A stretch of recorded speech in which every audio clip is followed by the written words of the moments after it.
hi to all the old faces and welcome to all the new people. I hope that you're going to enjoy this session with me.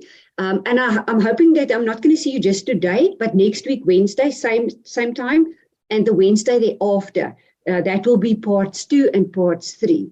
So I hope to see you then as well, because there will be a little bit of a follow-up. You do want to see the whole story and practice it a little bit. Actually, you want to just practice it a little bit. You need to get used to things. So to the concept of what it is, what does it mean, and how you can change things for yourself. So you want to see as many examples as you possibly can. Okay, so let me see. Let's start so long. Okay, so all right, so my name is Celia Denton. I'm an industrial psychologist. I'm the owner of PTS Consulting. So we do psychometric assessment for a living. And what we're going to do today is emotional intelligence. And I just want to quickly say thank you to the HR Talk that always arranges these webinars for us and always includes me in this. I absolutely love them. So always keep an eye out on the invitations. We've got very interesting topics. So the reason why I like to talk about emotional intelligence is because we do psychometric assessment every day. And you've heard me say with the stress workshops that we can currently see there's quite a lot of stress. Well, I want to say in South Africa, probably worldwide, but in South Africa, the stress is currently very, very high. And also we can see the emotional intelligence. Stress does form part of that because we look at the emotional control and different aspects of stress. So you could have stress, but your emotional intelligence can help you to deal with it better. So, but emotional intelligence separately from stress it's the whole thing about your softer skills. So I'm going to show you today what it is and what you can possibly do to develop it. All right, so let's start with a very interesting example of real life people. So I don't know if you know Lisa Nowak, but Lisa Nowak is a very interesting example of emotional intelligence and probably an example of someone who's highly, highly intelligent, but an example of where the emotional intelligence is not as strong as the IQ. So it's obviously the IQ versus EQ. It's been a long debate. In this case, you can see why you actually need a balance of both. All right, so let me tell you the story about Lisa Nowak. So to become an astronaut with NASA is a grueling process that includes rigorous and challenging selection procedures. Out of thousands of applicants, only about half a dozen is selected each decade. So in order to be able to apply, you need extensive experience and knowledge in science and engineering. So not only do you need to be physically strong, you need to be a pilot with about 1,000 hours experience. That's quite a bit. So this is the story of Lisa Nowak. She adhered to all the criteria above. She had a master's degree in aeronautical engineering and had studied postgraduate astrophysics at the US Naval Academy. That's big stuff. So she flew air missions for the US Navy in the Pacific for over 5 years. So she was a fighter pilot. In 1996, she was one of the fortunate to be selected to become an astronaut. That's amazing. That is an absolute amazing track record. All right, so why are we talking about her? Why am I showing her as an example? So this is what happened. So I am going to use her as an example of a little bit lower EQ. So in 2007, I don't know if you can remember the headlines about this or if you can remember anything about this. I remember it vaguely, and then when I read about it again, it was very interesting. So in 2007, after discovering that her lover was seeing another woman, Lisa drove 15 hours straight in a diaper from Houston, Orlando, in order to confront her boyfriend's new girlfriend in an airport parking lot. So the diaper thing comes from when they go obviously up to space, they have diapers and things like that. So it was really a very odd plan. So firstly, I want to tell you, she was married. I think she had 2 boys. So this was a lover. So it was an affair. It was probably a very small selected group. So you can imagine you probably feel quite a close bond with these few people that you are selected with. It's quite a prestigious thing to go through. And so she did start a relationship with this guy, but he then got himself a new girlfriend. So the plan was to drive from Houston to Orlando. So it's 15 hours. So it's probably from Joburg to Cape Town in a diaper. And she packed some zip ties, pepper spray, large garbage bags. But I don't think there was an entire plan to kidnap or do something with this woman. But when she met the woman there, she had such an emotional breakdown. Nothing happened. She didn't take any action. She just was arrested quite quickly. So quite an odd scenario, name. So the consequence of this, obviously, this didn't end well. But Lisa was initially charged with attempted murder and kidnapping, but charges were eventually reduced to burglary and misdemeanors. So she pleaded guilty in 2009 and was sentenced to a year probation. The following year, Nowak was discharged from the Navy, and she's now living in Texas in the private sector. So the whole career was over, actually, essentially. I think that's quite tragic. So let's look at what is emotional intelligence. So why are we looking at this as an example? So an emotion is a complex psychological state that involves three distinct components. So this is what we're talking about is an emotion. So it's a subjective experience with a physiological response, a behavioral or expressive response. So it's a subjective experience with a physiological response and a behavioral or an expressive response. So for example, let's take traffic.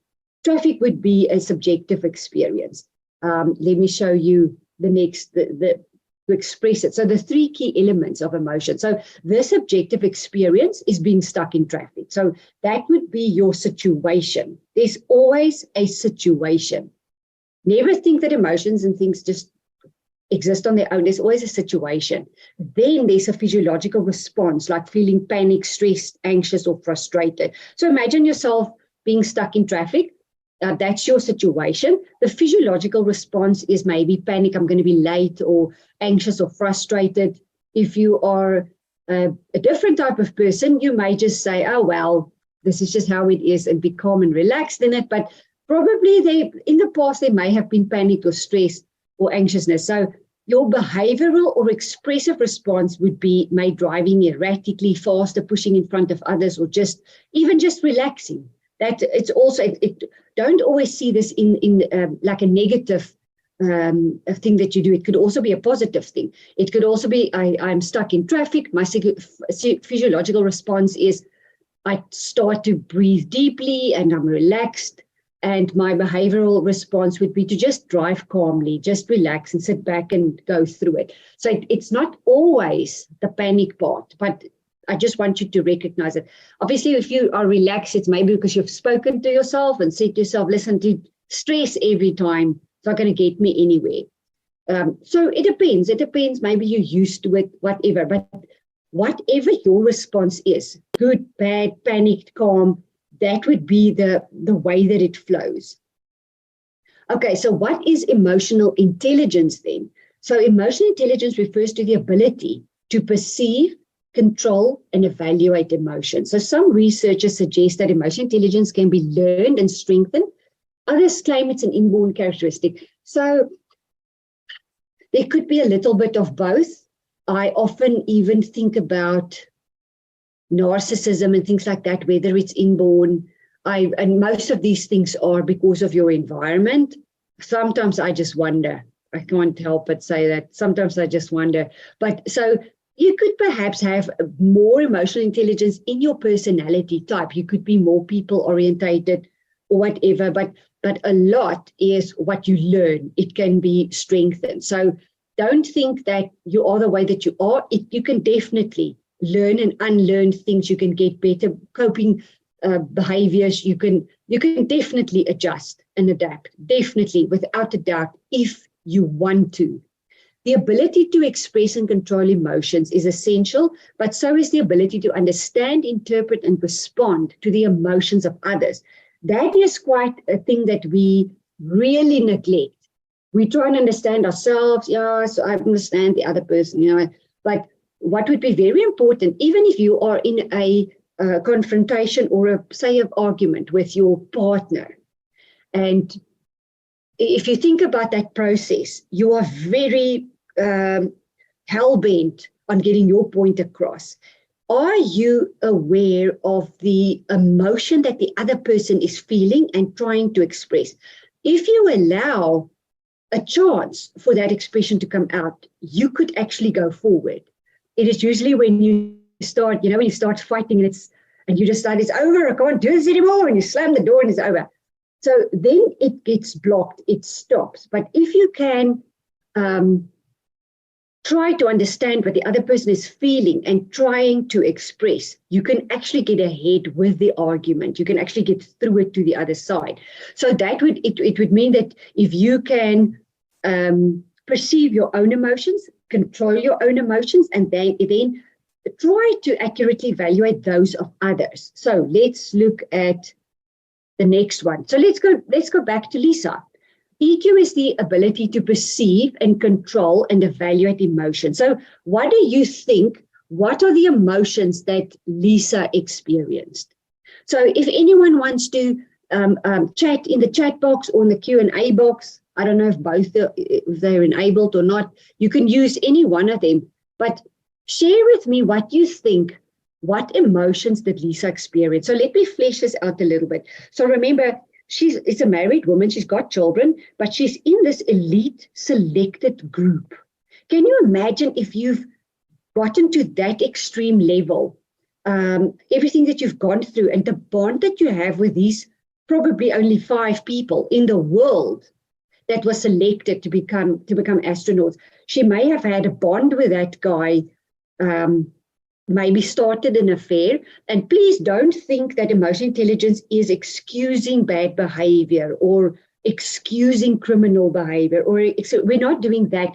The only thing we're trying to do now is understand without judgment. So you may say, yeah, but she needs judgment. It was wrong. She almost killed someone. We're not there yet. All we're doing now is looking at what could she have possibly been thinking and experiencing when she made some of those decisions. So if you think about what emotions did she experience, so let's see, anger and panic, fear, hate, disappointment, angry, heartache, insecurity, jealous. Absolutely. Can you imagine being in that sort of bubble and now suddenly being rejected, but you've been your whole entire life, whenever you participate in selection, you just go through because of your IQ. If you're intelligent, you get selected. It's the one thing after the other. Now we're talking emotions. Now you're getting rejected here in this scenario, whether the guy was right or wrong, whether she was right or wrong having the affair. We're not talking about that. We're just analyzing what she could have been thinking in her mind. Let's look at the second one. Express and control emotions. Do you think Lisa was able to constructively express and control her emotions? So I'm probably going to get here from people a big fat no. Hurt. Absolutely. A lot of hurt. Can you just imagine? Maybe also humiliation.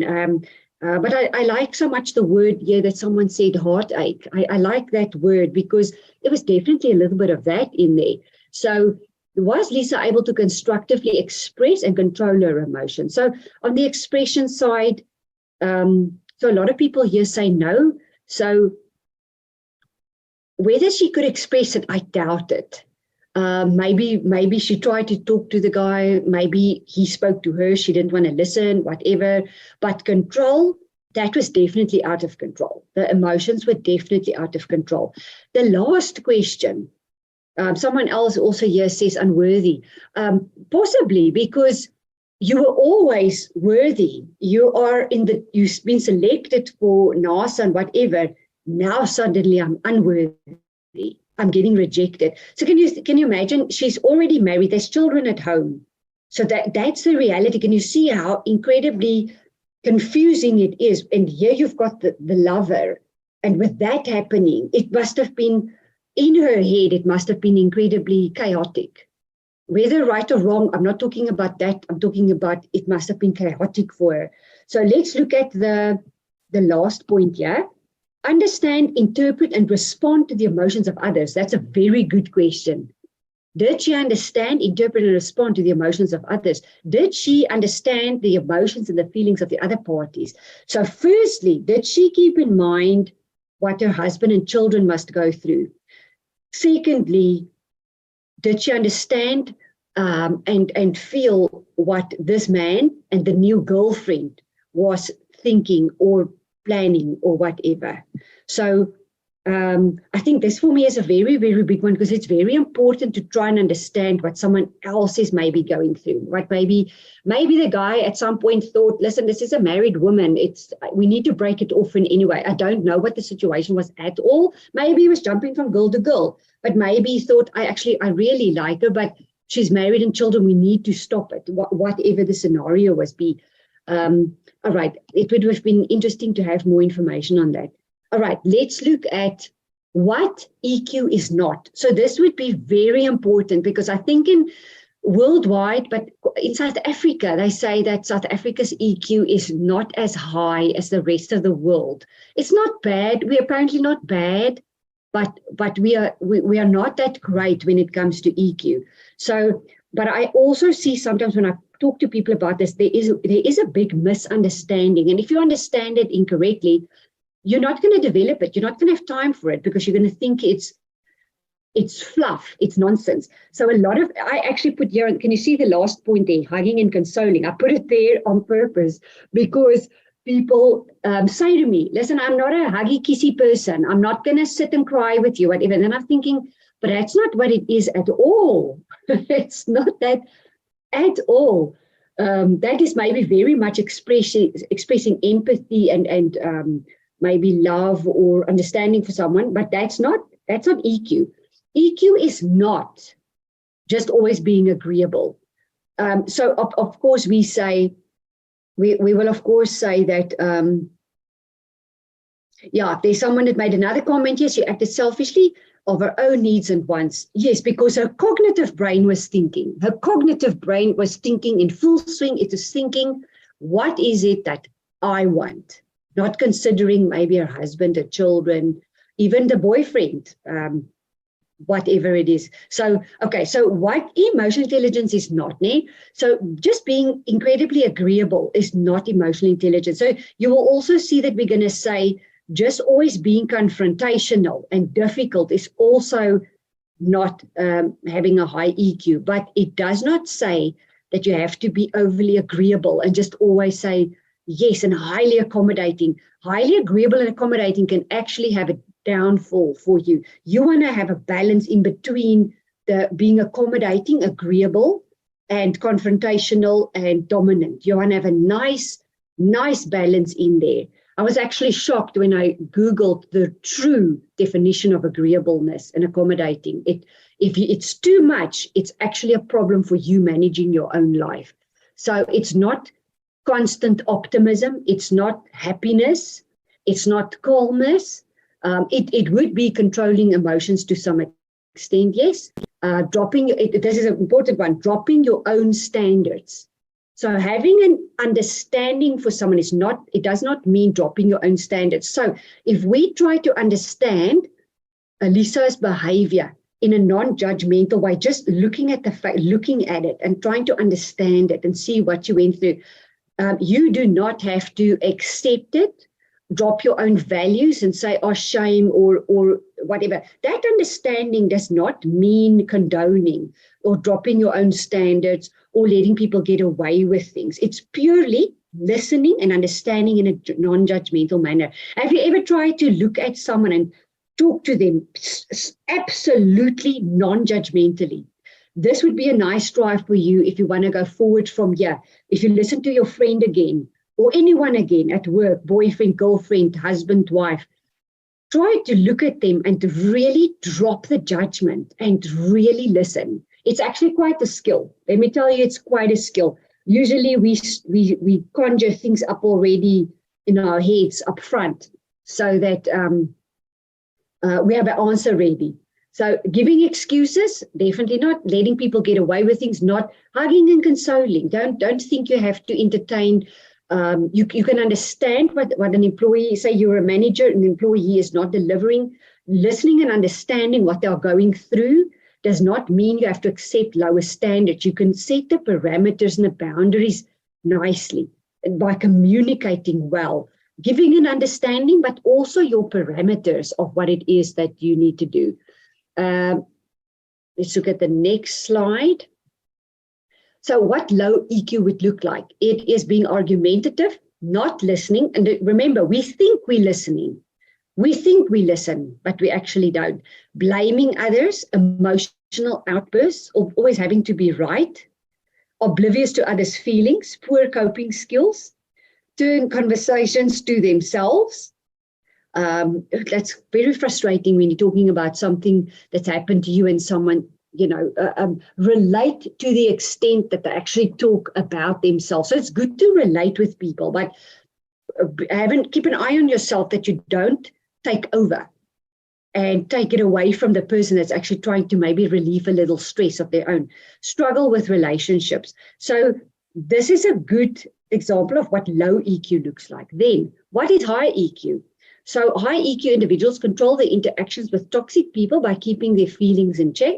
So when they need to confront a toxic person, they approach the situation rationally, they identify their own emotions and don't allow anger or frustration to fuel the chaos. So I are in organizations a lot where we do group meetings or discussions, but usually I have to meet like in boardrooms with board members and things like that. And oftentimes there's quite an aggressive, confrontational type of vibe there. This happens really more than often. And that is one of the things that will show you if the EQ is low. But the way that you can combat that is to look at rational things, but trying to keep the situation sort of calm. It does not mean you have to be submissive. But you will be able to gauge how you can balance it. Like you don't have to let go of what the message that it is that you need to carry over, but fueling the already existing aggression will actually just make it worse. So keep an eye on when you see different situations, different scenarios, different people, and you can adjust to different situations and people. Have a robust emotional vocabulary, curious about people. You will see all people are different. Don't treat everyone in the same manner. So whether you're a normal person or whether, in any day life or whether you are a manager, look at people. You have to look at them and their approach will be different depending on who they are, where they come from, their makeup, their personality and all of that. Some people are better with a different type of language when you give them feedback. Other people, they take it easier. So know your strengths and weaknesses. Know what pushes your buttons. So if you know what that is, you can actually be aware of what triggers you.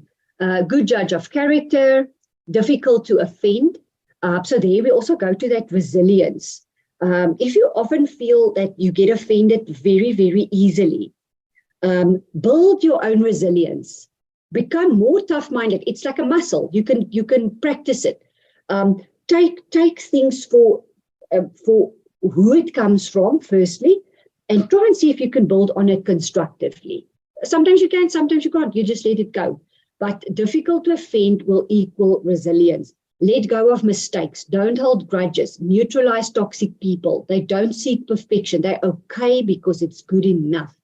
Disconnect.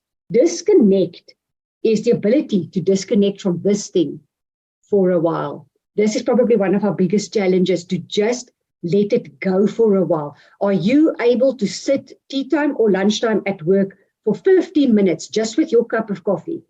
I'd say this in the stress management every time. If you are able to start just being with yourself for 15 minutes a day, which just you, your cup of tea, your cup of coffee, no computer in front of you, no person next to you, no cell phone next to you. If you are able to sit still for that 15 minutes, you can actually start practicing it to have that disconnect, and you can make it a little bit longer each time. Limit your caffeine intake. And I'm saying that because caffeine, and I love coffee. This is a difficult one for me to say. I do have a very good brand of decaf, but I love the caffeine. But I know for myself, I need to control it. So at the moment, I'm on a detox. It's about 4 weeks. We'll see how long that lasts. I'm trying to give myself at least just 6 weeks. And then I'm going to try and do maybe just 1 caffeine cup of whatever a day. You will know that it's the truth. If you have a lot of caffeine, it does stimulate your central nervous system. It makes you jittery. It gives you a false feeling of energy, a false feeling of drive and all of that. So just keep an eye on it. I'm not saying get rid of it. Just keep an eye on it so that you don't miss yourself. Because, when you start going like this and it's minute to minute and it's hour to hour and you just move because you've had a lot of coffee, you're disconnecting from yourself in a big way. So just keep an eye on it. Just have breaks. Just have moderation. There we go. So get enough sleep. That's very important. The caffeine may also affect the sleep, so limit it when you're taking it. Stop negative self-talk in its tracks. Negative self-talk is a very, very big thing. You won't let anyone limit your joy. So things come and they go. Observe things. Everything comes and it goes. COVID came and went. Bad things, positive things, happy things, sad things, it comes and it goes. Some things you need to accept. It will just be there forever. But observe things. Don't always internalize it and take it in. And be very much aware of what you say to yourself. That is the most important thing that I actually want to make you aware of today. Okay, then there's 4 levels of emotional intelligence. I'm going to go a little bit faster because I want to cover everything. Perceiving emotions. This is the first step in understanding emotions, is to perceive them accurately. In many cases, this may involve understanding non-verbal signals, such as body language and facial expressions. Sometimes you can just see if someone is disappointed, or sometimes you feel it, but because there's no facts, or you just let it go. So be aware of those subtle things. People do those subtle things, they can't even help it. You can't always suppress it. Reasoning with emotions. The next step involves using emotions to promote thinking and cognitive activity. Emotions help prioritize what we pay attention and react to. We respond emotionally to things that garner our attention. All right, and then understanding emotions. So the emotions that we perceive can carry a wide variety of meanings. So if someone is expressing angry emotions, the observer must interpret the cause of the person's anger and what it could mean. So for example, if your boss is acting angry, it might mean that they are dissatisfied with your work, or it could be because they got a speeding ticket on their way to work. So also keep an eye on these type of things. Sometimes we are offended easily, or we think someone is angry at us. Think sometimes a little bit further away from yourself as well. Maybe something happened to that person. It's not always just about you. Maybe there's some difficult things in that person's life. So managing emotions. This is the last one. The ability to manage emotions effectively is a crucial part of emotional intelligence. And the highest level. So regulating emotions and responding appropriately, as well as responding to the emotions of others others are all important aspects of emotional intelligence. So regulating emotions and responding appropriately as well. So that's why they always say, just take a step back, just think. And when you get an email that's quite angry or nasty, take a step back. It's never good, and you know this, to just answer immediately. Just think first. Think where they're coming from. First, think what's going on, what may have triggered it. Once you calm down, you can actually talk to that person so maturely. Have you felt it? Like that, sometimes you immediately want to say, man, whatever, leave it. But if you just back down just for a few minutes and you think about it, then you actually realize it's not that bad. And you can answer appropriately. Okay, so let's look at the emotional intelligence map. I'm going to give you a few exercises that you can see and see if you can recognize the emotions in the scenarios. So let's look at this map.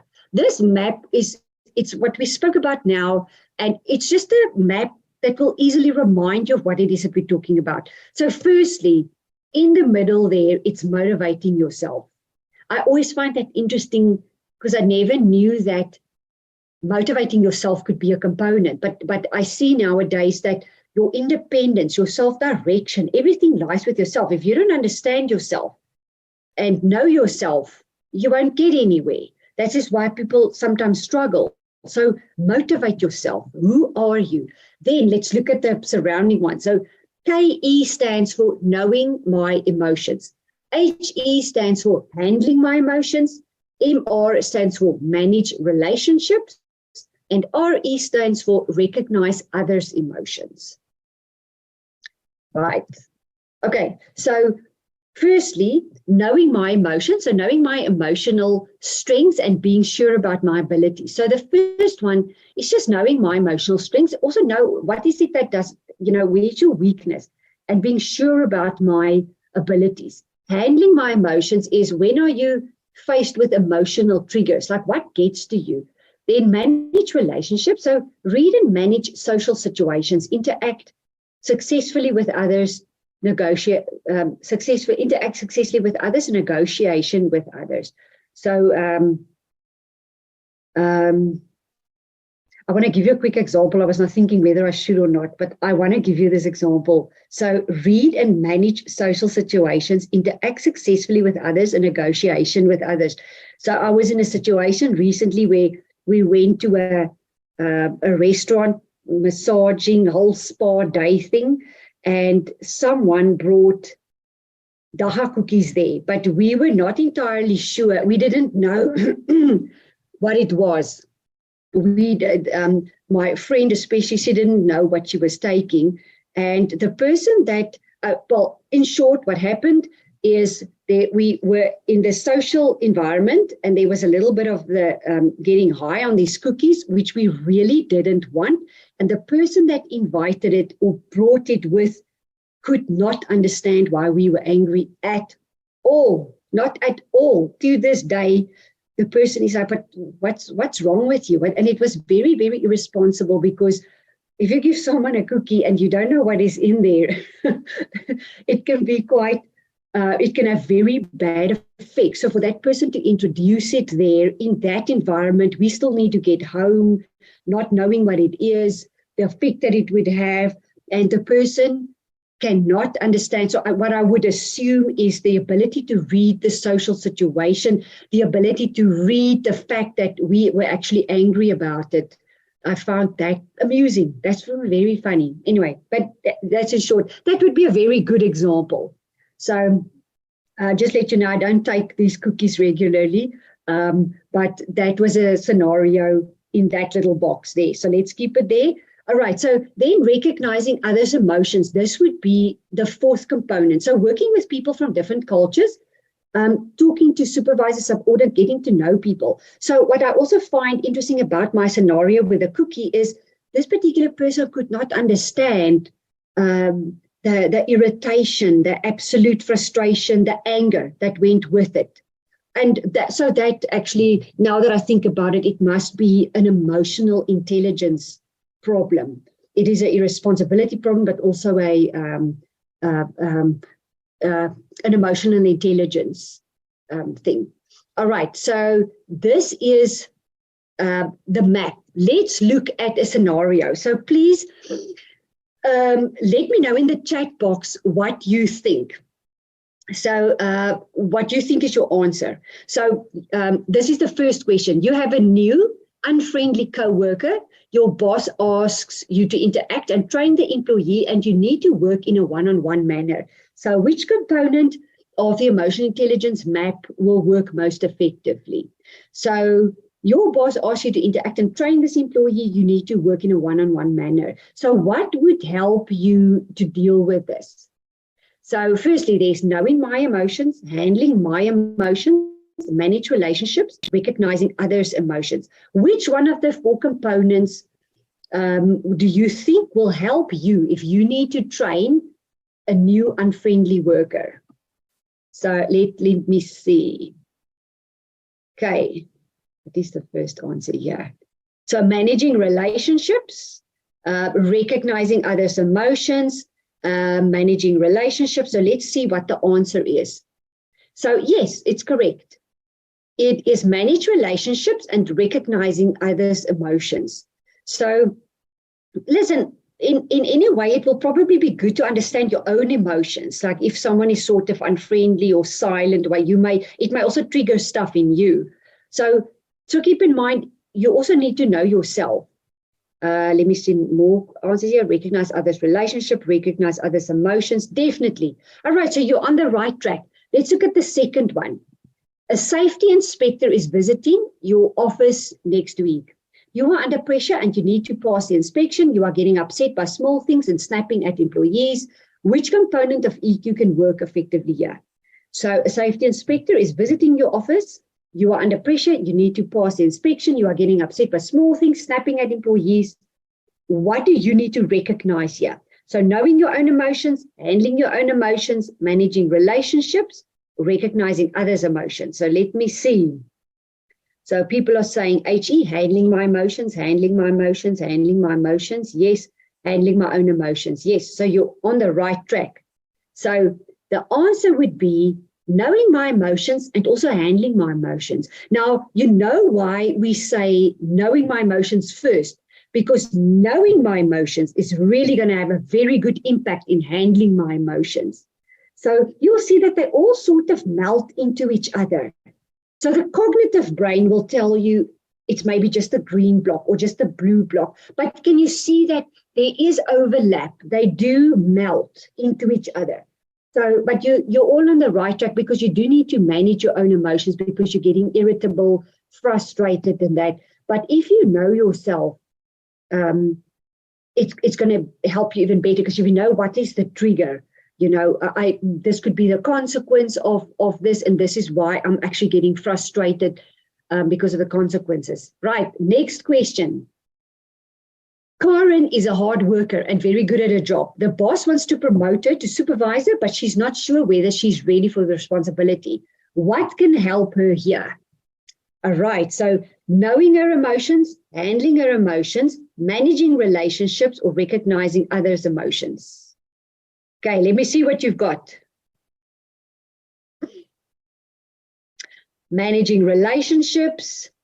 What else do we have? KE is knowing my emotions, knowing my emotions, knowing my emotions. See, here we go. Knowing my emotions, handling my emotions, managing relationships, and recognizing others' emotions. So somewhere a combination of all of it. So let's look at the answer. So originally when I saw that they gave this answer, this is now what I found when I did my research. I saw, okay, knowing my emotions because it's understanding my abilities, my strengths, my weaknesses. But I actually want to agree with this answer here. It is all 4. Think about it. It's actually a little bit of everything, isn't it? So it's definitely flowing into everything. Will I be able, do I know myself? Can I handle myself? Will I be able to manage relationships? Can I deal with other people? So I almost want to agree with it. Could be a little bit of everything. Let's look at another question. Right, Michael recognized his workstation to make it more efficient. His employees do not like the changes and refusing the changes. So what can help? Yeah. So Michael reorganized his workstation to make it more efficient. His employees do not like the changes and is refusing the changes. What do you think will help Michael here? Let me see. Right. What is it? Recognizing others' emotions? Absolutely. Managing relationships and recognizing emotions. Recognizing emotions, managing relationships. Also a little bit of handling emotions. Yeah, recognizing emotions. HE and MR or E and MR. Okay, you're all good on track. Let's look at this. So the answer is recognizing others' emotions and also managing relationships. But like I said before, if you look at there is an integration of it. So even for you to recognize others' emotions and managing relationships well, you do need to know yourself as well. So there is sort of a flow in everything there. So I almost want you to get it ready in your head. It starts with you. What am I thinking, feeling? How am I expressing it? And then you look at your relations. And then what do I recognize in other people? See it as a thing that flows. It doesn't have to be one answer. That we want to think with our cognitive brain so badly, because it is a cognitive brain that's recognizing all of these things. But the cognitive brain usually wants a yes or a no. It's black or it's white. Often it blurs, it flows into each other, and that's what you want to see here. All right, another example. Let me just see here. Yes, okay. Another example is one of Katie's employees has been late 3 times this week, and she has to give him a warning. She is nervous to talk to him and afraid of what he will think of her, which of the EQ components can be effective here. All right, so one of Katie's employees has been late 3 times this week. She has to give him a warning. She's nervous. What can help her here? I once again see quite a few things. Yeah, all right. What's your response going to be? Let me see. All right, let's see. Knowing emotions, knowing my emotions. And also some people are saying the whole cluster. I almost want to agree with you. It's almost a little bit of both, of all of it. Let's just see what the textbook answer is. So the textbook answer, what they gave us is knowing my triggers and managing relationships.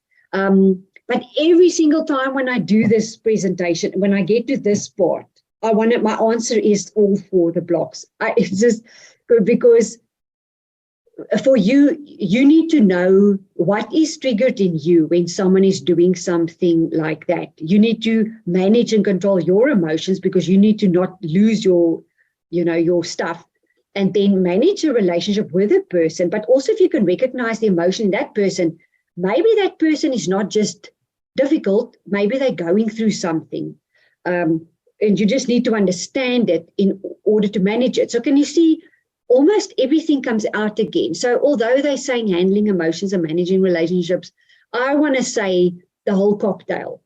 All right, I think there is another question. Let me see. Okay, that was the last one. Right, how do I get better at this? So practice self-awareness. So like with most things things emotional, you can't get better at them until you know what they are. So you can't develop it if you don't know what you're bad at. So when you lack self-awareness, trying to manage your emotions is like sitting on a tiny boat with a sail on top of the sea of your own emotions, completely at the whim of the currents of whatever is happening at the moment by moment. So you have no idea where you are going or how to get there. And all you can do is scream for help. Don't you sometimes feel like that? You don't even know what's going on. You just get home and you kick the dog and you're frustrated and you don't know why. That emotional self-awareness, trace it back. So when you've kicked the dog, trace it back and say, when did something happen? Was it the traffic? No, the traffic was not bad. It was that email that I received from someone who blamed me for something unfairly or whatever. Or maybe something I really did wrong, whatever the case may be. So trace it back and then just deal with that. Just acknowledge that emotion. So self-awareness involves understanding yourself and your behavior on 3 levels. What are you doing? How do you feel about it? And figuring out what you don't know about yourself. So I think this is the problem. We really do think we know everything about ourselves. We sometimes really don't. People also may see some things in us that we really don't see. So, but you can start with what are you doing and how do you feel about it? So if you can practice this by every day. You take your cup of coffee or your cup of tea for 15 minutes a day. You sit with just that cup of coffee. You smell it, you taste it, you experience where am I sitting? Am I comfortable? Is it cold? Is it hot? What does my coffee taste like? That is practicing self-awareness. Practice it more and more, and you will see it's going to work. Know what you're doing. You would think that this would be pretty simple and straightforward, but the truth is that today, where we are living now, we are on autopilot. We are constantly on WhatsApp. You're constantly on some sort of an online thing or the emails. It's really addictive. So try to get that disconnect, even if it's just a few minutes a day. Removing distractions from your life and engaging with the world around you is the first step to self-awareness. Just sitting quietly sometimes. I am privileged enough, I do a lot of meditation, and I join the Art of Living. They've got nice courses that they do that's very cost effective. And every now and again, I do a whole silence weekend where I go from the Thursday evening to the Sunday. It's just meditation and it's silence. It's a disconnect. I'm sure you've heard of these things. It's getting more popular now. It's called the Silence Course. You can Google it. You'll get it anywhere. And it is just fantastic. It's not difficult for me to do it. It is fantastic. You disconnect. The brain just switches off. Because lying in front of a TV and I love doing that as well, just brainlessly watching. I like that as well. But that's not really disconnecting. Yeah, you're not thinking for a while, but it's not really disconnecting. So, and I'm saying, other forms of distractions, TV, alcohol, video games, cross-stitching, goodness, I'm not there yet. Arguing with people on the internet, things like that. I think that happens quite a lot. But also taking a break just from Facebook and things like that. Set aside a few minutes to meditate, but start with a simple exercise. Just go sit with your cup of coffee or tea and experience it. Start like that.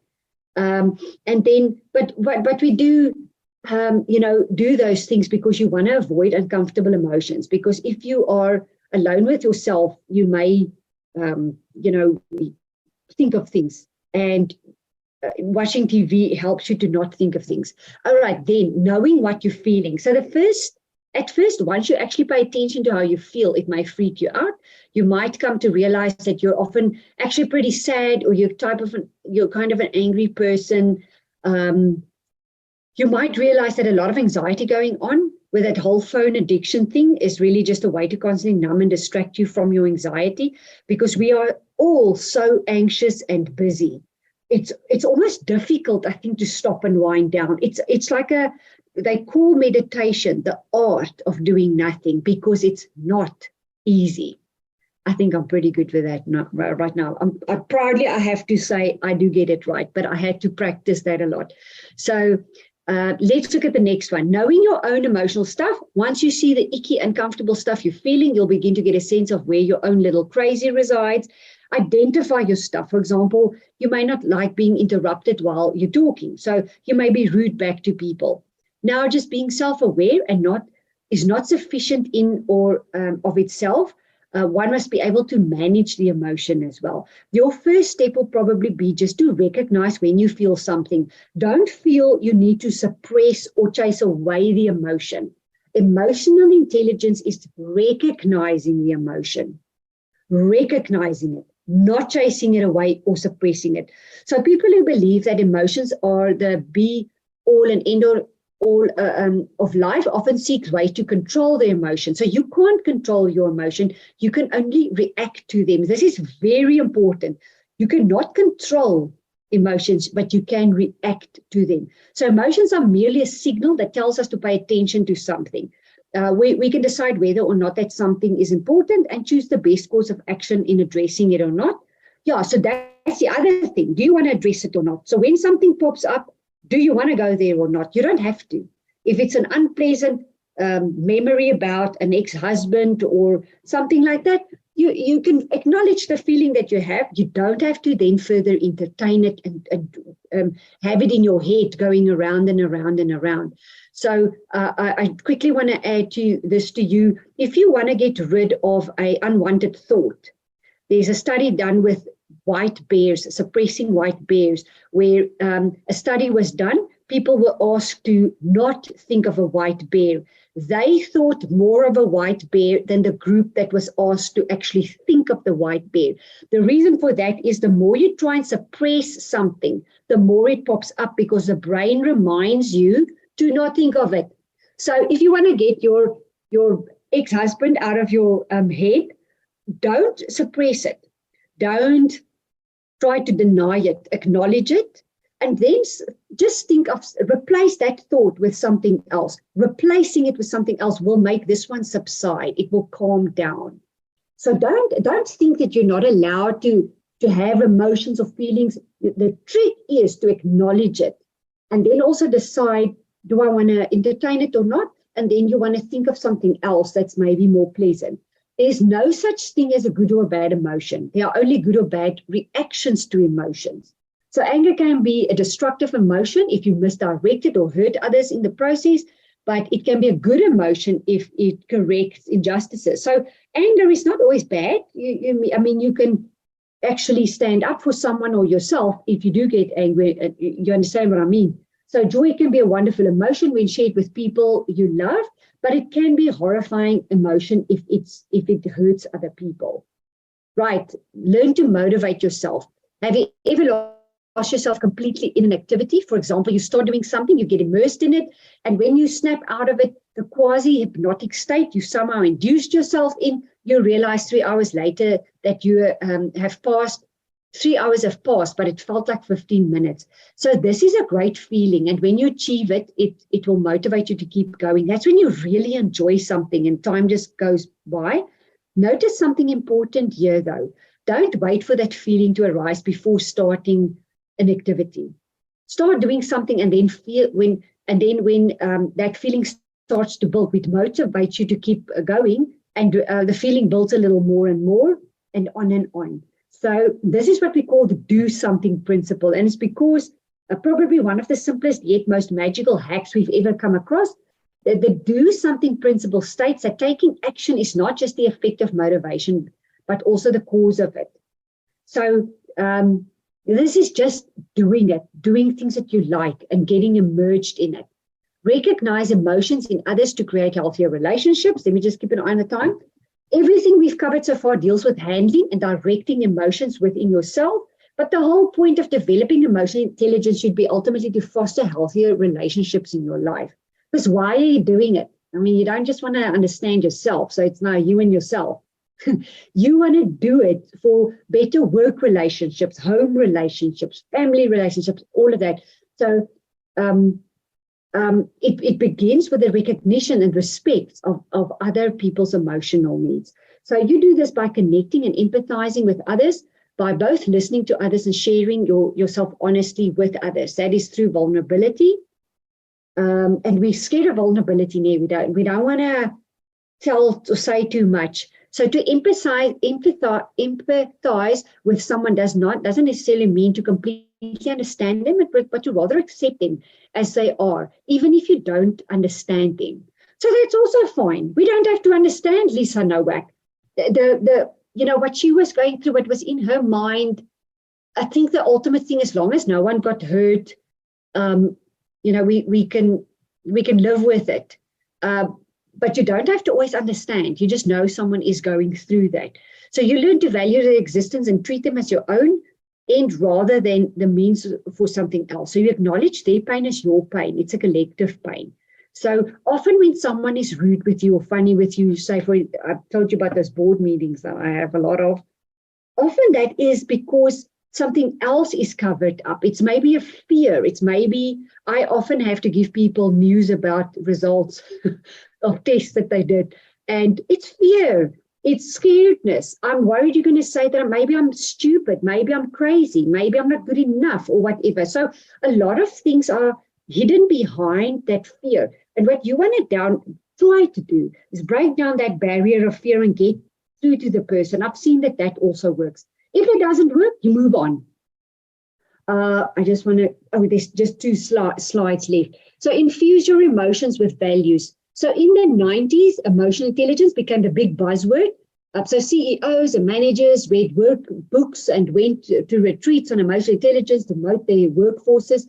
Therapists tried to instill more emotional awareness in their clients to help them to get a handle on their lives. So parents were admonished to cultivate emotional intelligence in their children with the aim of preparing them for a changing, emotionally orientated world. So a lot of this sort of thinking misses the point, however. And that is that emotional intelligence is meaningless without orientating your values. So you might have the most emotionally intelligent CEO on the planet, but if she's using her skills to motivate her employees to sell products made by exploiting, for example, poor people or destroying the planet, how is being emotionally intelligent being a virtue here? So a father might teach his son the tenets of emotional intelligence, but without also teaching him the values of honesty and respect, he could turn into a ruthless, lying individual, but emotionally intelligent one. So this is the problem. A lot of con men, criminals, not all of them, but a lot of them are actually very emotionally intelligent. So think of people that conned you into maybe investing money there and you lost it, or you did something. It's because they are quite emotionally intelligent. They can persuade, they can.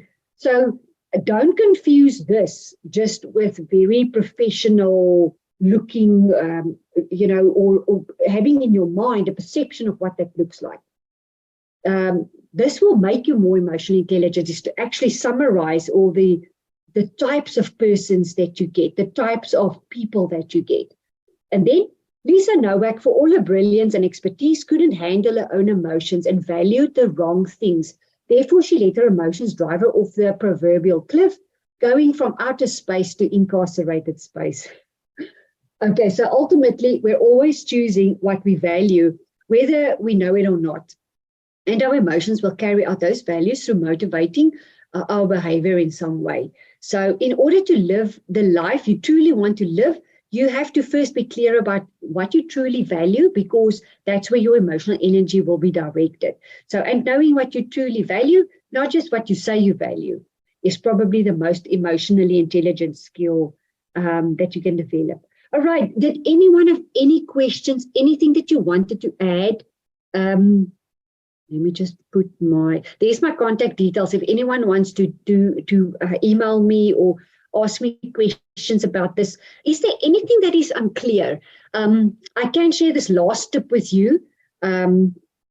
Someone once said that if you worry a lot, it is also an emotional intelligence thing. If you worry a lot, try and sit with it and recognize what is the topic. And this was very important for me. What is it that you are trying to feel by worrying about it and thinking about it constantly? What is it that you're trying to feel? I did that with one of my worry topics that I every now and again get, and I still struggle to find the answer. But I know there is an answer there. But you have to dig deeper. It's not going to be that straightforward. You need to explore yourself. So if anyone had any questions or any things that they wanted to know in terms of what to do, how to do it, please let us know. You'll see most people, we all struggle with the same stuff. We all have the same stuff. We think we know a lot, but then, there's some blind spots somewhere. Okay, so someone says, see you next week. I really hope that we see you next week. I want to make you used to the concept of it. What does it mean? And I want to make you used to that 15 minutes coffee, tea break. You're going to start with that. So, okay, great. So let me see what the time is. Oh, wow. Exactly 10 o'clock. That's good time management. Right. So see you next week. Yes, I really hope I'm going to see you next week. I'll be sending out invites, and HR Talk sent out invites. I think you were able to actually register with one link on all of them. I really hope to see you again. All right, everyone, have a fantastic day. I think now it's time for that cup of coffee that you can enjoy just by yourself. All right, thank you, everyone. Bye-bye.